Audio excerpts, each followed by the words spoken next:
जय श्री कृष्ण। मकर राशि और मकर लग्न बड़ा इंपॉर्टेंट टाइम है। अब क्यों है देखिए, आपके लॉर्ड और राशि के लॉर्ड शनि बैठे हुए हैं, मीन राशि में है। गुरु पहले मिथुन राशि में थे तब इसको फायदा दे रहे थे, लेकिन अब ये गुरु की दृष्टि शनि के ऊपर आ रही है सीधी, तो इसको एक्सप्लोर कर रहे हैं। अब एक्सप्लोरेशन का मतलब अपलिफ्टमेंट होना, उठावाना, चीजें वृद्धि की तरफ जाना। बहुत अच्छा कॉम्बिनेशन है। धन भी बढ़ रहा है, धनेश भी शनि है।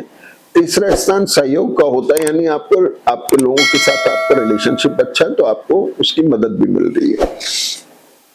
मंगल पंचम भाव में है।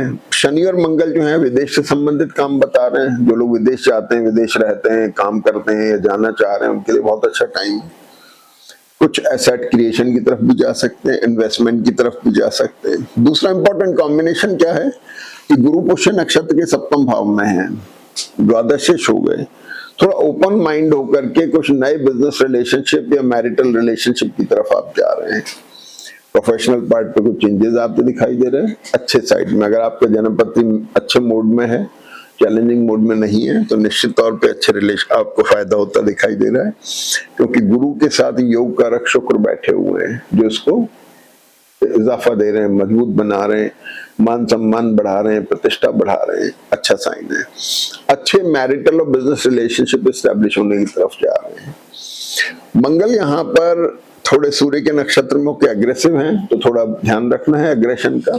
अग्रेशन की वजह से एकदम एक्यूट मेंटल थोड़ा स्ट्रेस होना, इन चीजों का थोड़ा केयरफुल रहने की जरूरत है। बच्चों को लेके महत्वपूर्ण निर्णय लेते दिखाई दे रहे हैं।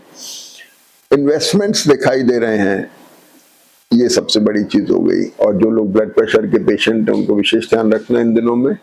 मंगल का एग्रेशन बीपी हाई कर सकता है। दूसरी बात, अब सबसे बड़ी इंपॉर्टेंट चीज जो आगे हम बात करें, राहु केतु नीच नमांश में थोड़ा पेट की तकलीफ का इनका ध्यान रखना है। और केतु सूर्य से ये कॉम्बिनेशन थोड़ा स्ट्रेस में आ जाता है। तो गुरु द्वादश भाव में है, रिलेशनशिप के ऊपर पैसे खर्च होना, मैरिटल हो, बिजनेस रिलेशनशिप हो, प्रोफेशन हो।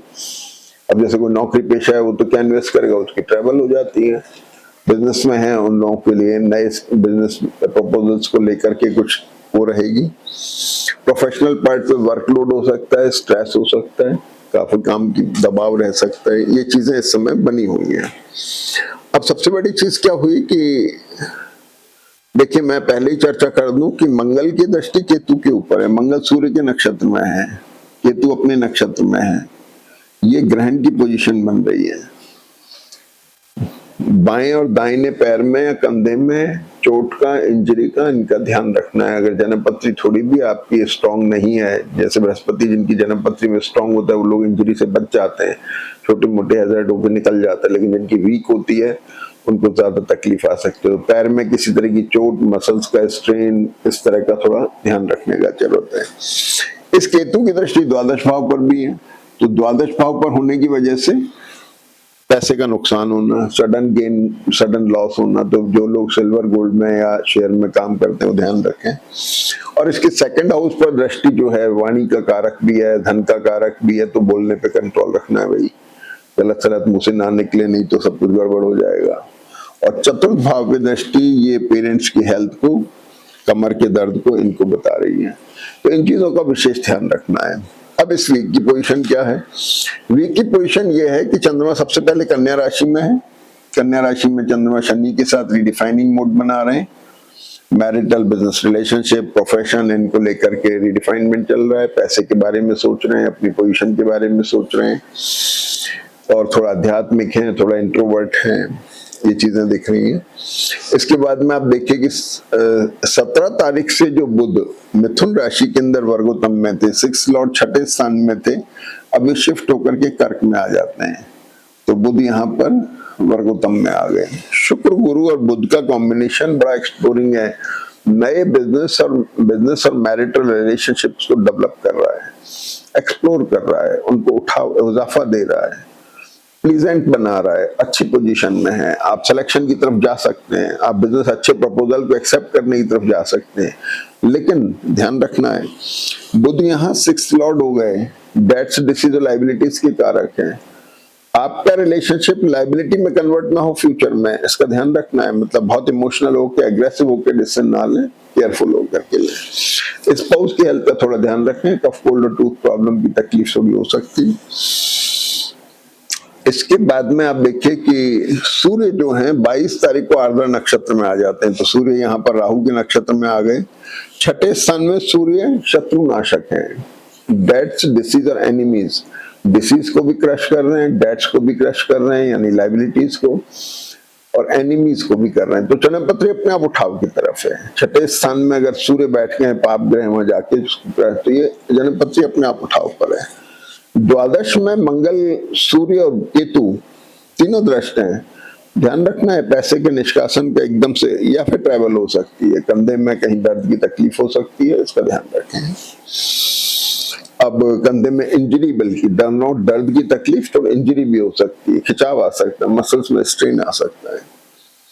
इसके बाद में आप देखें तो चंद्रमा जो है सबसे पहले कन्या राशि में रहे, फिर इसके बाद में 23 तारीख की रात को ये वर्गोत्तम में, पहले कन्या राशि में फिर तुला राशि में। तुला राशि जो है यहाँ पर रात, पूरी रात में वर्गोत्तम में, तो ये रात बहुत अच्छी है। तो जो लोग विदेश से संबंधित काम करते हैं, उनके बिजनेसेस हैं, या जो आईटी के बच्चे हैं, विदेशों में मीटिंग्स रहती हैं, उनके लिए इसका फायदा उठा सकते हैं। कोई नई बिजनेस मीटिंग में, इंपॉर्टेंट मीटिंग्स में, या जैसे कोई इंटरव्यू वगैरह देना है, तो उसके लिए बहुत अच्छा वक्त है। राहु की दृष्टि है इस पर, थोड़ा इरिटेटिंग मूड में है, प्रोफेशनल पार्ट में थोड़ा चेंज की तरफ ले जाता दिखाई दे रहा है। तुला राशि में जैसे ही चंद्रमा आते हैं, शुक्र और चंद्र का एक एक्सचेंज बनता है। मैरिटल और बिजनेस रिलेशनशिप में प्लीजेंट कैरेक्टर तो बन रहा है, इसमें कोई डाउट नहीं है, थोड़ा ध्यान रखने की जरूरत है। तो बिजनेस और मैरिटल उसको लेके अच्छे, आपकी जन्मपति अगर चैलेंजिंग मूड में नहीं है तो आपको बहुत अच्छा फायदे का टाइम है। मैरिटल रिलेशनशिप के लिए भी बहुत अच्छा टाइम है। इसके बाद में मंगल मकर राशि, मकर नवांश से कुंभ नवांश में आ जाते हैं 24 तारीख को। मंगल कुंभ नवांश में, लेकिन शनि से दृष्टों के कैरेक्टर अभी भी वही है, विदेश से संबंध बना रहे हैं, जो बाहर बाहर जाना चाह रहे हैं, जा रहे हैं, जिनका काम होता है उनके लिए बहुत अच्छा वक्त है। और इसके बाद में 26 तारीख को चंद्रमा वृश्चिक में आ जाते हैं। चंद्रमा मंगल का कॉम्बिनेशन, मंगल की अष्टम पे दृष्टि, एक्यूट एसिडिटी का कॉम्बिनेशन होता है, थोड़ा ध्यान रखने की जरूरत है, खान पान में एहतियात बरते। और फिर चंद्रमा 27 तारीख को वृश्चिक राशि में वर्गोत्तम में है, दिन में 3:30 बजे से रात को 10 बजे तक। तो ये समय भी बहुत अच्छा है नए अच्छे बिजनेस प्रपोजल्स के लिए, बिजनेस मीटिंग्स के लिए, नए बिजनेस टाई अप्स के लिए, इनके लिए अच्छा वक्त है। तो ये पोजीशन हो गई है, आपको ध्यान रखने की जरूरत है। कन्या, तुला और वृश्चिक के चंद्रमा आपको बहुत मददगार हैं, स्पेशली तुला के चंद्रमा आपको मदद देते दिखाई दे रहे हैं, और बहुत अच्छा समय दिख रहा है, इसका फायदा उठाएं। जय श्री कृष्ण।